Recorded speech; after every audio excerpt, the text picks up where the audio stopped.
I'm Kyle Meinke, Michigan football beat reporter for Antarbor.com, and I'm here today to preview Michigan's Week 2 game against Notre Dame. Now, this year's game, much like the past two installments of this series, largely will come down to the play of the quarterbacks. 2 years ago, it was Tate Forcier leading Michigan to a comeback win against the Fighting Irish. Last year was Denard Robinson. He had 502 yards of total offense and carried Michigan to another comeback win against Notre Dame.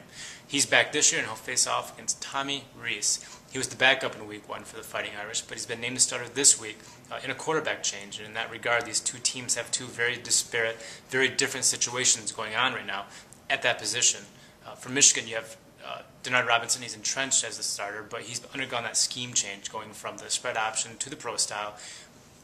Much has been made in the offseason about what he would look like in those new offensive sets of Al Borges, the offensive coordinator. And what we saw in Week 1 against Western Michigan was very similar to what we saw last year from Denard Robinson.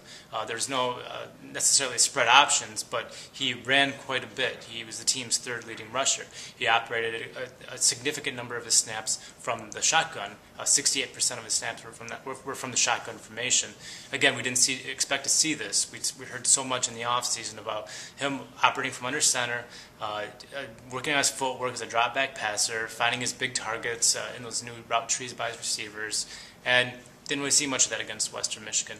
Of course, part of that was because the game was shortened due to weather in the third quarter, and Brennan Herron scored 2 defensive touchdowns for the Wolverines, so it really truncated what they were able to do offensively. They only had 39 total plays of offense, about half of what they averaged per game last year. And Al Borges said this week that he left a lot on the table offensively, and he really wanted to get to a couple of things to work out the kinks, to smooth a couple of things out, and didn't get to them offensively. So give Denard Robinson 4 full quarters. It'll be interesting to see how they really do intend to use him. If it's going to stay 68% shotgun, or if you're going to see more of the pro-style under-center type elements introduced into the offense. For Notre Dame, you have Rees. He played well against South Florida. Notre Dame lost that game. Dane Chris started it. Rees came in at halftime and played well. He was 24 of 34 passing. He had 2 touchdowns, and he was very effective moving that offense.